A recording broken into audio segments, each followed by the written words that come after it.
Bonjour, c'est Hugues de Kenku Massage. On m'a posé la question, est-ce que pour effectuer un massage ama, il faut toujours un drap et une table? Et je trouvais que la question était vraiment excellente, alors que j'ai décidé d'y répondre en vidéo. Puis là, on parle bien sûr du massage allongé, non pas du massage sur chaise. Et je suis arrivé avec 4 réponses possibles à la question. Le massage ama est japonais, donc à l'origine, au Japon, il s'effectuait avec une petite serviette qui permettait au masseur de se protéger les mains pour ne pas être en contact direct avec la personne qui était massée.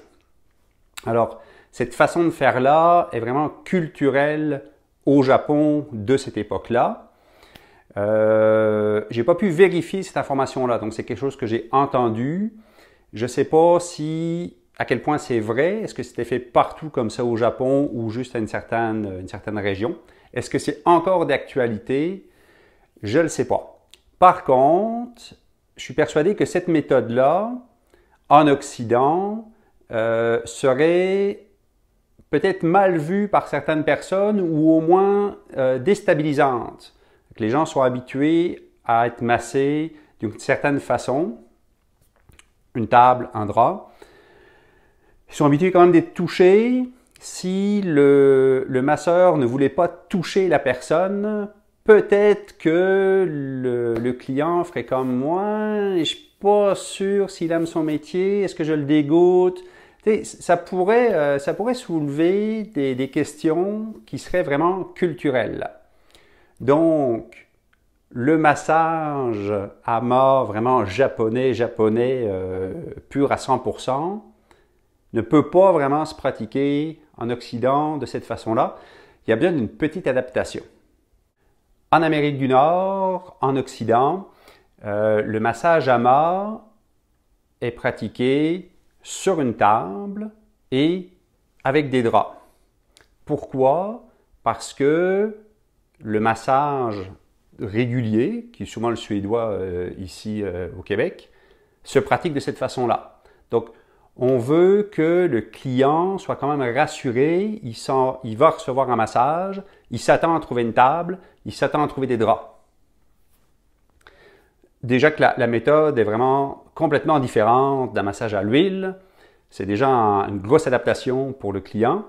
Alors si en plus on enlevait les draps, on enlevait la table, je pense que ça réduirait vraiment le nombre de clients qu'on pourrait avoir. Donc cette adaptation-là est nécessaire parce que culturelle. Une troisième approche, donc la première c'est vraiment avec une serviette sur les mains pour protéger le masseur. La deuxième c'est ne pas avoir de serviette mais avoir des draps où il y a quand même quelques contacts peau à peau. La troisième méthode, ce serait de le faire directement sur les vêtements. Alors, c'est une méthode qui, ici, au Québec, est utilisée pour apprendre le massage parce que ça permet de ne pas toujours devoir rajouter un drap, enlever un drap à longueur de journée. C'est plus facile aussi pour apprendre, pour localiser les points parce qu'on le voit. Et c'est quand même très, très proche. Je veux dire, masser sur des vêtements, masser sur un drap, ça reste du tissu. Là où il y a une différence, c'est que dépendant du style de vêtement, il va avoir un contact avec la peau. Exemple, ici j'ai les bras qui sont dénudés. Ma nuque sera dénudée aussi. Mes mains, mes pieds. Si j'avais des pantalons courts, mes mollets seraient dénudés. Et pourtant, c'est la façon dont on l'apprend. Alors, si ça se fait en apprentissage, ça peut très bien se faire avec des clients et on arrive à un massage en partie sur du tissu, en partie sur de la peau. Quatrième méthode maintenant, c'est que si on est capable de faire une partie du massage sur la peau, on devrait théoriquement être capable de faire peut-être pas l'entièreté du massage, mais une grande partie du massage aussi sur la peau.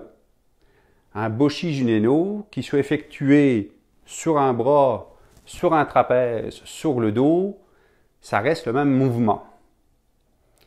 Donc, théoriquement, il serait possible de pratiquer le massage AMA sur la peau. Je vais mettre un bémol directement à ce que je dis parce que ce que j'ai en tête comme ça, là, c'est les percussions du massage AMA. Je les vois vraiment mal être effectuées sur la peau. Vraiment. Je me trompe peut-être. Mais je dirais que 80-95% du massage devrait pouvoir se faire sur la peau. La grande question est, est-ce que ça apporte quelque chose? Parce qu'il n'y a pas besoin de ce contact avec la peau pour le massage, mais si on le met dans le contexte culturel, est-ce que le client s'attend à être touché, à avoir un contact peau à peau? Si oui, et si ça n'enlève pas d'effet au massage, pourquoi pas? Alors la grande question, est-ce qu'il faut absolument un drap pour faire du massage AMA? Je pense que c'est une question philosophique, une question rhétorique, parce que le massage, au cours du temps, évolue. Il évolue en fonction de la culture, il évolue en fonction de la période, du temps.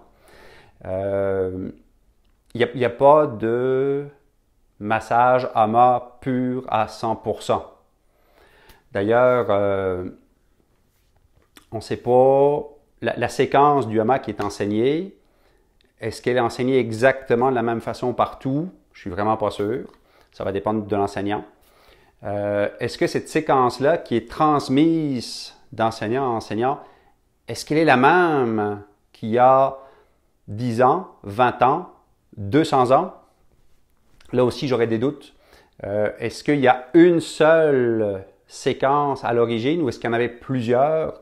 Je suis pas mal sûr qu'il devait en avoir plusieurs, dépendant des besoins des gens, en fonction de leur travail, en fonction de la région où ils vivaient. Est-ce que le massage AMA doit se faire absolument sur une table? Est-ce qu'il peut se faire au sol? Est-ce qu'il peut se pratiquer avec d'autres équipements? Je pense que c'est une question d'habitude, c'est une question, encore une fois, culturelle.